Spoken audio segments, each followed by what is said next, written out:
படித்த இளைஞர்கள் மாவட்ட வேலைவாய்ப்பு அலுவலகத்தின் சார்பில் நடத்தப்படும் வேலைவாய்ப்பு முகாம்களை பயன்படுத்திக் கொள்ள வேண்டும் என விசிக தலைவரும் சிதம்பரம் நாடாளுமன்ற உறுப்பினருமான முனைவர் தொல் திருமாவளவன் வேண்டுகோள் விடுத்துள்ளார்.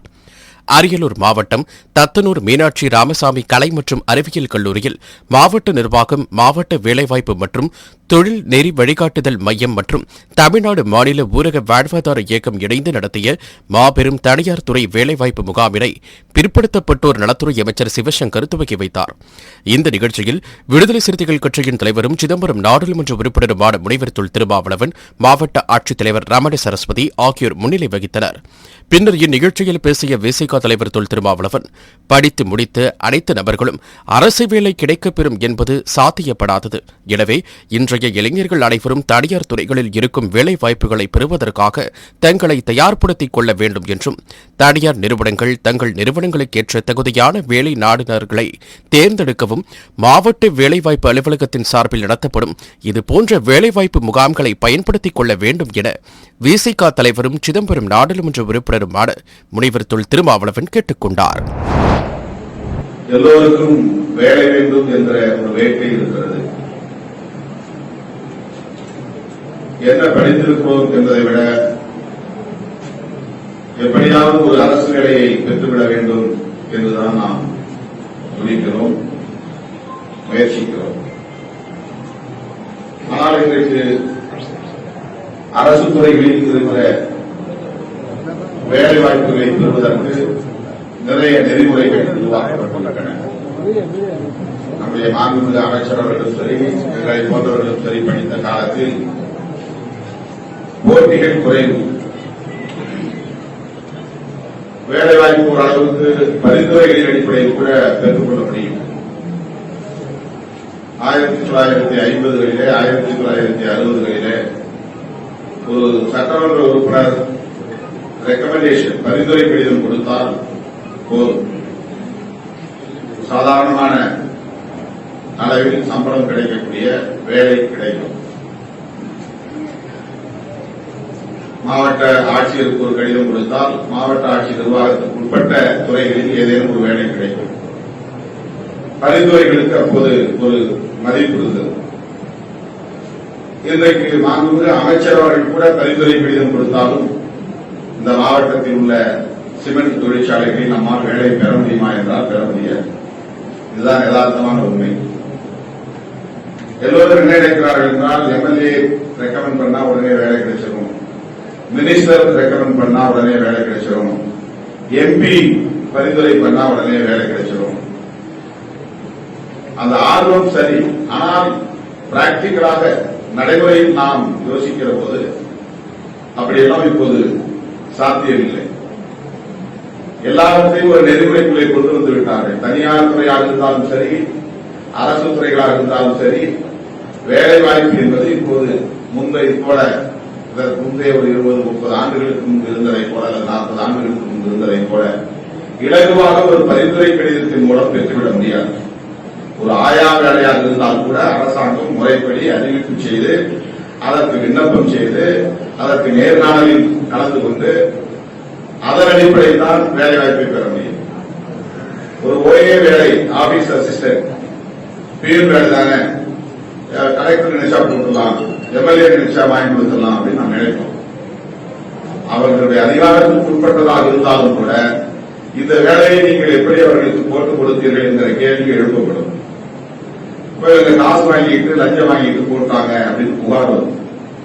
இதையெல்லாம் தவிர்ப்பதற்காகத்தான் லஞ்சம் ஊழல் நடக்கக்கூடாது, அதை தடுக்க வேண்டும், அது தவிர்க்கப்பட வேண்டும், அது முறைப்படுத்தப்பட வேண்டும் என்பதற்காக எண்ணற்ற பல நெறிமுறைகள் வந்துவிட்டன. எல்லாமே ரெக்ரூட்மெண்ட் பேஸ் தான். அரசாங்க ஆசிரியர் வேலையா இருந்தாலும் சரி, நர்ஸ், ஹெல்த் நர்ஸ், செவிலியர் வேலையாக இருந்தாலும் சரி, சுகாதார பணியாளர்கள் வேலையாக இருந்தாலும் சரி, அத்தனை வேலைகளுக்கும் இப்போது முறைப்படி அறிவிப்பு செய்து, விண்ணப்பம் செய்து, தகுதி அடிப்படையிலே அவர்கள் தேர்ந்தெடுக்கப்படுகிறார்கள். நேர்காணலில் பங்கேற்று முதல்ல இந்த மைண்ட் செட் நாம் கொண்டு வரணும். வேலை தேடக்கூடிய இளைஞர்கள் சும்மா போகிற நான் 20 வருஷம் திமுக இருந்தேன், ஆளுங்கட்சி ஆச்சு, எனக்கு வேலை போட்டு கொடுங்க அப்படின்னு போய் மினிஸ்டர் கேட்டா கூட அது போட முடியாது. நான் 40 வருஷமா திமுக இருந்தேன், நான் ஆளுங்கட்சியில பாடுபட்டேன், நீங்க ஒரு லெட்டர் கொடுங்க, எனக்கு ஒரு வேலை வாங்கிட்டு என் பிள்ளைக்கு, என் பையனுக்கு, என் பேரனுக்கு முடியாது. இப்பெல்லாம் ஆர்டிஐ ஒன்று வந்துருச்சு, எல்லாமே ஆன்லைன் வந்துருச்சு. எல்லாத்தையுமே ரேங்க் அடிப்படையில ஆன்லைன்ல பதிவு பண்ணிதான் ஒவ்வொரு வேலையும் நடக்கும். அந்த இன்டர்வியூ போற நேரங்களில் ஏதாவது ஒரு சின்ன ரெக்கமெண்ட் பண்ணலாம், ஆனா நீங்க அப்ளை பண்ணிருக்கணும், நீங்க இன்டர்வியூல அட்டன் பண்ணிருக்கணும். இந்த ப்ரொசீஜர்லாம் இருக்கு. இது தனியார் துறைகள்ல ரெக்கமெண்ட்னா ஓரளவுக்கு எடுத்துப்பாங்க. ஆனா அவங்களுக்கு என்னன்னா ஒரு கிரைடீரியா கொண்டு வந்துட்டாங்க. இப்ப நீங்க எந்த சிமெண்ட் ஃபேக்டரி, நான் ஏற்கனவே ஒரு 5 ஆண்டுகள் எம்பியா இருந்தேன், இப்ப 2 வருஷம் ஓடி போச்சு. இதுவரைக்கும் அரியலூர் மாவட்டத்துல ஒரு சிமெண்ட் ஃபேக்டரியில கூட என்னால ஒரு வேலை வாங்க முடியல. இது யாரும் நம்ப மாட்டாங்க. எத்தனையோ கடிதங்கள் நான் கொடுத்துட்டேன், ராம்கோ சிமெண்ட்ஸ், சங்கர் சிமெண்ட்ஸ், இங்க இருக்கக்கூடிய அரசு துறை, தனியார் துறை சிமெண்ட் ஆலைகள்ல எவ்வளவோ கடிதங்கள் தொலைபேசியில் கூப்பிட்டு சொல்லி, சார் நான் பார்த்தது சார், நான் மேல சொல்றேன் சார், அது சேர்மன் முடிவு பண்ணோம், அது ரெக்ரூட்மெண்ட் கால்ஃபர் பண்ணுவாங்க, அப்போ வார்த்தை நீங்க சொல்லுங்க சார். இப்படிதான் இதுவரையிலும் 2009 எம்பி ஆனேன். இப்ப நீங்க 2021 கிட்டத்தட்ட 12 வருஷம் ஆகுது. ஒரு கட்சியுடைய தலைவராகவும் நான் இருக்கிறேன். என்னால ஒரு முறை எம்எல்ஏவும் இருந்தேன். இதுவரையிலும் நம்முடைய மாவட்டத்துக்குள்ள, சொந்த மாவட்டத்துக்குள்ள ஒரு வேலையை கூட வாங்க முடியல. இது ஒரு யதார்த்தமான உண்மை, இதை நீங்க புரிஞ்சுக்கணும். யதார்த்தமான உண்மை. ஆனா நீங்க என்ன நினைக்கிறீங்கன்னா, சாதாரணமா எம்பி நினைச்சா வாங்கிடலாம், எம்எல்ஏ நினைச்சா வாங்கிடலாம், அவங்க சொன்னாங்கன்னா உடனே கிடைச்சிடும். இல்ல, இதெல்லாம் உங்களுக்கு சொல்றதுக்கு காரணம், உங்களை நீங்கள் தகுதிப்படுத்திக் கொள்ள வேண்டும், உங்கள் ஆளுமையை நீங்கள் பெருக்கிக் கொள்ள வேண்டும். இந்த சிஸ்டத்துக்கு நீங்க அக்கஸ்டமாகணும். அதாவது ரெக்ரூட்மெண்ட்ல போகணும், அப்ளை பண்ணணும், ஆன்லைன்ல அப்ளை பண்ணணும், நம்முடைய படிப்பு தகுந்த வேலை என்னங்கிறத நீங்க தேடணும். தனியார் துறைகளில் கூட முக்கியமான வேலைகளுக்கு கால்ஃபர் பண்றாங்க. கால்ஃபர்னா அழைப்பு கொடுப்பாங்க, இந்த மாதிரி வேலை, இந்த போஸ்ட் வேகன்சியா இருக்கு, இதை நாங்க ஃபில் பண்ண போறோம் அப்படிங்கறத அறிவிப்பு செய்வாங்க. இந்த அறிவிப்பு எல்லாம் தேட வேண்டிய பொறுப்பு உங்களுடைய பொறுப்பு. அதற்கான தொடர்பை நீங்க வச்சுக்கணும். அவங்களுடைய தொடர்பு வச்சுக்கணும். நான் ஃபோரன்சிக் சயின்ஸ் டிபார்ட்மெண்ட்ல வேலை செஞ்சேன், அரசு ஊழியரா. ஆனா சின்ன பையன் சொன்னாங்க, எனக்கு எப்படி இந்த வேலை கிடைச்சது அப்படின்னா, நான் 82ல டிகிரி முடிச்சேன், பதிவு பண்ணி வச்சிருந்தேன். 5 வருஷம் கழிச்சு எனக்கு இன்டர்வியூ வருது. நான் எம்ப்ளாய்மெண்ட்ல நந்தனம் வேலைவாய்ப்பு அலுவலகத்தில் பதிவு பண்ணி வச்சிருந்தேன். அப்படி பதிவு பண்ணதே நான் மறந்துட்டேன். ரொம்ப ரேர். இப்பெல்லாம் எம்ப்ளாய்மெண்ட் எக்ஸ்சேஞ்சில இன்டர்வியூ வர்றதுங்கிறதுலாம் ரொம்ப ரேர். எல்லாம் தனியார் மயம் ஆகிட்டதுனால அரசு துறைகள்ல பெரிய அளவுல பெரிய வேலைவாய்ப்பு இல்ல, தனியார் துறைகள்ல தான் அதிகமான வேலைவாய்ப்பு. அரசு துறையில இந்த மாதிரி இன்டர்வியூ அனுப்புறதுங்கிறது ரொம்ப ரொம்ப குறைஞ்சிட்டே வருது, அருகிட்டே வருது. இப்ப எத்தனை பேருக்கு பதிவு பண்ணியிருக்காங்கிறது நம்முடைய அமைச்சர் அவர்கள் குறிப்பிட்டு சொன்னார். 40,000 பேருக்கு மேல பதிவு பண்ணி வச்சிருக்காங்க. அரியலூர் மாவட்டம் ரொம்ப சின்ன மாவட்டம், தமிழ்நாட்டிலேயே ரொம்ப ரொம்ப சின்ன மாவட்டம். அந்த மாவட்டத்திலே 40,000 பேருக்கு மேல இந்த காலகட்டத்தில் ஒரு நம்பிக்கையோட பதிவு பண்ணி வச்சிருக்காங்க. இப்ப நானும் பதிவு பண்ணி வச்சிருக்கேன். 5 வருஷம் கழிச்சு எனக்கு ஒரு இன்டர்வியூ வந்துச்சு. எனக்கு நம்பிக்கையே இல்லை. நான் படிச்ச சப்ஜெக்ட்லாம் மறந்து போச்சு. நான் இன்டர்வியூ சும்மா ஒரு ஒப்புக்கு எல்லாரும் சொன்னாங்க போனேன், வேலை கிடைச்சிச்சு. கேட்ட கேள்விக்கு நான் ஒழுங்கா பதிலே சொல்லல.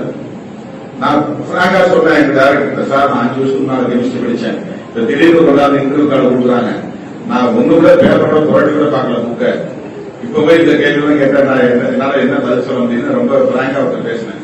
எனக்கு வேலை போட்டு கொடுத்துட்டாங்க. நான் 11 வருஷம் இந்த டிபார்ட்மெண்ட்ல ஜூனியர் சயின்டிஸ்டா ஒர்க் பண்ணேன். அப்புறம் நான் ரிசைன் எடுத்து அரசியல் வந்தேன். ஏன் சொன்ன, அன்னைக்கு இருந்த நிலைக்கார 87, நான் சொல்றது 87. ஆனா இன்னைக்கு நீங்க அந்த மாதிரி போக முடியாது. காம்படிஷன் அதிகம். ஒரு போஸ்டுக்கு அப்போ 100 பேர் வராங்கன்னா இப்போ 1000 பேர் வராங்க ஒரு போஸ்ட். ஒரு உதாரணம் சொல்றேன். அப்படி 10 மடங்கு 15 மடங்கு காம்படிஷன், போட்டிங்கிறது பெருகி விட்டு எல்லாம் எந்த ஊர்ல போனாலும் தள்ளி விழுந்தா இன்ஜினியர். நம்முடைய அமைச்சர் படிச்ச காலத்துல ஒரு ஊருக்கு ஒரு டிஸ்ட்ரிக்ட் 4 பேர் தான் இன்ஜினியரா இருப்பாங்க. அது ரொம்ப பெருமையா பேசுவோம். அவர் பிஇ படிக்கிறாரு, இன்ஜினியரா படிக்கிறாரு, அவருக்கு இன்ஜினியரிங் சீட்டு கிடைச்சிருச்சு. இந்த இன்ஜினியரிங் சேர்றதுங்கிறது அன்னைக்கு ரொம்ப பெருமை. இன்னைக்கு எந்த ஊர்ல போனாலும் ஒரு 10 பேர் இன்ஜினியர் இருக்காங்க, தடுத்து விழுந்தா இன்ஜினியர். அப்ப எங்க வேலை கிடைக்க முடியும்? கடுமையான போட்டி நிறைந்த களம் இந்த களம். இந்த களத்தில் உங்களை எப்படி தகுதிப்படுத்திக் கொள்வது என்றால், எப்படி ஒரு குவாலிஃபைடா இருக்கீங்களோ அந்த மாதிரி நேர்காணலுக்கும் உங்களை தகுதிப்படுத்திக் கொள்ள வேண்டும். அதுக்கு நீங்க படிக்கணும். அதுக்கான கோச்சிங் சென்டர் இருக்கு, அதுக்கான ட்ரைனிங் சென்டர் இருக்கு, அதுக்கான எத்தனையோ வாய்ப்புகள் இன்னைக்கு தனியார் துறைகளில் எப்படி வேலை பெறுவது என்பதற்கான ஏஜென்சிஸ் எல்லாம் இருக்கு. தனியார் ஆட்கள்லாம் வச்சு நடத்துறாங்க. கவர்மெண்ட் எம்ப்ளாய்மெண்ட் எக்ஸ்சேஞ்ச் இருக்கிற மாதிரி பிரைவேட் எம்ப்ளாய்மெண்ட் எக்ஸ்சேஞ்ச் எல்லாம் வச்சிருக்கிறாங்க. ஆட்கள் கோஆர்டினேஷன் பண்றாங்க. இந்த தேடல் உங்களுக்குள்ள இருக்கும். ஒரு அரசியல் தலைவர்கிட்ட போய் ஒரு ரெக்கமெண்டேஷன் லெட்டர் வாங்கிட்டு போற போர்ல என்ன சொல்லணும்னா, என்ன நாங்க ஓட்டு போட்டா ஒரு வேலை வாங்கி கொடுத்தாரா, எங்க பையனுக்கு கிடைச்சதா, எங்க பேரனுக்கு கிடைச்சதா, என்ன இது ஓட்டு போட்டு என்ன பயன் அப்படின்னு போற போக சொன்னா அந்த சிஸ்டத்தை புரிஞ்சுக்கணும். அதுக்காக சொல்றேன். இன்னைக்கு என்ன மாதிரியான ஒரு நெறிமுறைகள் இருக்கு, அரசு துறையில வேலை வாய்ப்பை பெறுவதாக இருந்தாலும் தனியார் துறையில் வேலை வாய்ப்பை பெறுவதாக இருந்தாலும் அதற்கென வரையறுக்கப்பட்டிருக்கிற நெறிமுறைகளின் அடிப்படையில் தான் தேர்வு செய்யப்படுகின்றன என்பதை முதலில் நாம் புரிந்து கொள்ள வேண்டும். இந்த தனியார் மயமாகிற கொள்கையில நமக்கு மாறுபாடு இருக்கு, உடன்பாடு இல்லை. ஆனா என்ன செய்யறது, தவிர்க்க முடியல. எல்லாமே தனியார் மயமாகிட்டே இருக்கு. அப்ப தனியார் துறைகள்ல தான் இனிமே வேலை வாய்ப்பு. இந்த தனியார் துறைகளில் எப்படி வேலை வாய்ப்பு பெறுவது, அதற்கு என்ன முயற்சி, அந்த வேலையை பெற்றக்கூடாது. ஆசை என்னன்னா எல்லாரும் கவர்மெண்ட் எம்ப்ளாய்மெண்ட் அரசாங்க வேலை வாய்ப்பு கிடைக்கணும், இல்லைன்னா போறதில்லை. இதுல என்ன பெரிய கவலை புரியுதுன்னா, கொஞ்சம் படிச்ச உடனே நாம் எல்லாருமே விவசாயத்தை மறந்துட்டோம். விவசாய தொழிலுக்கு போறதில்லை. அரசாங்க வேலை வரையிலும் சும்மாவே தெரியுது அப்படின்னு தெரியும், சும்மாவே இருக்கும். அப்ப இந்த இடைப்பட்ட காலத்துல தனியார் துறைகளில் வேலையை தேட வேண்டும் அப்படிங்கிற ஒரு முயற்சி. நீங்களே அலுவலகத்தில் போய் நாடி போய் அணுகுனா அப்ப அவங்க உங்களுக்கு சொல்லுவாங்க எப்படி இந்த வேலை வாய்ப்பு தருது. அதுக்கான ஒரு வழிகாட்டும் நெறிமுறையாக ஒரு வாய்ப்பாக இந்த வேலை வாய்ப்பு முகாம் அரசினாலேயே நடத்தப்படுகிறது. தமிழக அரசு இதுக்கு ஒரு துறையை வச்சிருக்காங்க. இதுக்கு மாநில அளவில் உயர் அதிகாரி இருக்காங்க. 8 மாவட்டங்களுக்கு சேர்த்து ஒரு ஜாயிண்ட் டைரக்டர் இருக்காரு. இப்ப அவருடைய கடமை ஒரு ஆண்டுக்கு 4 முறை ஒரு மாவட்டத்தில் வேலை வாய்ப்பு முகாம் நடத்தணும். இப்ப கொரோனாவில் இந்த ஆண்டு நடத்த முடியாம கடைசி நேரத்தில் இந்த நவம்பர்ல இந்த முகாம் நடத்தப்படுகிறது சொன்னார். நான் சொன்னேன் அந்த பக்கம் கடலூர் மாவட்டம் உங்க கண்ட்ரோல இருக்கிறதுனால சிதம்பரம் பகுதியிலே ஒரு வேலைவாய்ப்பு முகாம் நடத்துங்க அப்படின்னு நான் வேண்டுகோள் வச்சிருந்தேன். அமைச்சர் சொன்னாங்க தனிப்பட்ட முறையில நாமும் நடத்தலாம். எம்பி எம்எல்ஏ, நான் போன முறை எம்எல்ஏ இருந்தப்போ ஒரு நிகழ்ச்சி மாதிரி நடத்துறோம். இப்ப நாம இதே மாதிரி எல்லா தனியார் நிறுவனங்களையும் அழைச்சி தனிப்பட்ட முறையில இந்த வேலைவாய்ப்பு முகாமையும் நடத்தலாம். அதை நீங்க நல்ல முறையில் பயன்படுத்திக் கொள்ள வேண்டும் என்று கேட்டுக்கொண்டு, மிகவும் பின்தங்கிய மாவட்டமான அரியலூர் மாவட்டத்திற்கு மாண்புமிகு முதலமைச்சர் அவர்கள் ஒரு அமைச்சரை தந்திருக்கிறார். அரியலூர் மாவட்டத்திற்கு ஒரு அமைச்சர் கிடைத்திருப்பது என்பது இதுதான் முதல் முறை. அதற்காக நாம் அனைவரும் மாண்புமிகு முதலமைச்சர் அவர்களுக்கு நன்றி சொல்ல கடமைப்பட்டிருக்கிறோம். தமிழ்நாட்டிலே சிறிய மாவட்டம் தான் என்றாலும் கூட இந்த மாவட்டம் பின்தங்கிய மாவட்டமாகவும் இருக்கிறது. உலகத்திலேயே அதிகமாக குடிசைகள் உள்ள நாடு இந்தியா. இந்தியாவிலேயே அதிகமாக குடிசைகள் உள்ள மாநிலம் தமிழ்நாடு. தமிழ்நாட்டிலேயே அதிகம் குடிசைகள் உள்ள மாவட்டம் அரியலூர், கடலூரும், விழுப்புரம் தான். அரியலூர், கடலூர், விழுப்புரம் மாவட்டம். இந்த 3 மாவட்டங்களில் அடர்த்தியா வாழக்கூடிய மக்கள் மிகவும் பிற்படுத்தப்பட்ட சமூகத்தை சார்ந்தவர்களும் தலித் மற்றும் பழங்குடி சமூகத்தை சார்ந்தவர்கள், எஸ்சி, எஸ்டி, எம்பிசி. அடர்த்தியா இந்த மக்கள் தான் குடிசைகள் இங்க வாழ்ந்துட்டு இருக்காங்க. சாதாரண மழை பெஞ்சா மழை வெள்ளம் பாதிக்கும். அதுல அரியலூர் மாவட்டத்தை இந்த 5 ஆண்டுகளுக்குள்ளாக மாண்புமிகு நமது அமைச்சர் அவர்கள் இதை மேம்படுத்த வேண்டும். அதற்கான ஒரு பெரிய வாய்ப்பை நம்முடைய முதல்வர் அவர்கள் தந்திருக்கிறார்கள். இங்க இன்னும் தனியார் தொழில்கள் உருவாக்கப்பட வேண்டும். இங்க இருக்கிற சிமெண்ட் ஆலைகள் ஒருபுறம் இருந்தாலும் கூட தனியார் தொழிற்சாலைகளை நாம் உருவாக்க வேண்டிய தேவை இருக்கிறது. ஏன்னா தொழில்துறையிலே இது பின்தங்கி இருக்கு, பொருளாதார நிலையில் இது பின்தங்கி இருக்கிறது. கல்வி அடிப்படையில் கூட இந்த மாவட்டங்கள் பின்தங்கி இருக்கின்றன, கடலூர், அரியலூர் மாவட்டங்கள். எனவே இதை இன்னும் மேம்படுத்த வேண்டும். இங்கே கல்லூரிகளை, அரசு கல்லூரிகளை, அரசு மாணவர் விடுதிகளை, பிற்படுத்தப்பட்டவருக்கு எஸ்சி எஸ்டி மாணவர்களுக்கான விடுதிகளை பெருக்க வேண்டும். சிதம்பரம் தொகுதிக்கு உட்பட்ட இந்த 3 தொகுதிகளையும் நம்முடைய அமைச்சர் அவர்கள் 6 தொகுதிகளையும் அவர் தத்தெடுத்துக் கொள்ள வேண்டும். உங்கள் சார்பில் நான் இந்த வேண்டுகோளை வைக்கிறேன். எனக்கு தனிப்பட்ட முறையில் நான் போய் ஒன்று புதுசாக பேசுறது நமக்கு ஒரு அமைச்சர் கிடைச்சிருக்கிறார். அண்ணன் மாண்பு முதல்வர் அவர்களை ரொம்ப நெருக்கமாக தொடர்ந்து சந்திக்கக்கூடிய ஒரு பெரிய வாய்ப்பு, அமைச்சர்களை முடிவெடுக்கக்கூடிய ஒரு வாய்ப்பு. ரொம்ப நாள் அவர்களுடைய தந்தை ஏற்கனவே சிவசுப்பிரமணியம் அவர்கள் அமைச்சராக ஆகியிருக்க வேண்டியவர். தலைவர் கலைஞர் அவர்கள் முதல்வராக இருந்த காலத்திலேயே அது அப்போது கைநழுவி போனது. இவர் கட்சிக்கும் தலைமைக்கும் விசுவாசமாக இருந்த காரணத்தினால் இன்றைக்கு திராவிட முன்னேற்ற கழகத்தில் கடலூருக்கு தான் ஒரு அமைச்சர் கொடுத்தாச்சு, அது 2 அமைச்சர் கொடுத்தாச்சு, அதனால அரியலூருக்கு வேண்டாம் அப்படின்னு முதல்வர் நினைக்காமல் கடலூரில் 2 அமைச்சர் கொடுத்த மாண்புமிகு முதல்வர் அவர்கள் அரியலூர் மாவட்டத்தை சார்ந்த நம்முடைய அமைச்சரை இன்றைக்கு ஒரு முக்கியமான அதிகார பீடத்தில் அமர்த்தியிருக்கிறார் என்பது இந்த மாவட்டத்திற்கு கிடைத்த ஒரு பெரும் வாய்ப்பு. எனவே உங்கள் முன்னிலையில் அவரை வாழ்த்துகிறேன், பாராட்டுகிறேன். அவர் மூலம் நம்முடைய மாவட்டம் மேலும் மேலும் வலிமையடைய வேண்டும், அதற்கான அனைத்து முன்முயற்சிகளை அவர் மேற்கொள்வார் என்கிற நம்பிக்கையோடு அவரை நான் வாழ்த்தி, உங்களையும் வாழ்த்தி வாய்ப்புக்கு நன்றி கூறி நிறைவு செய்கிறேன்.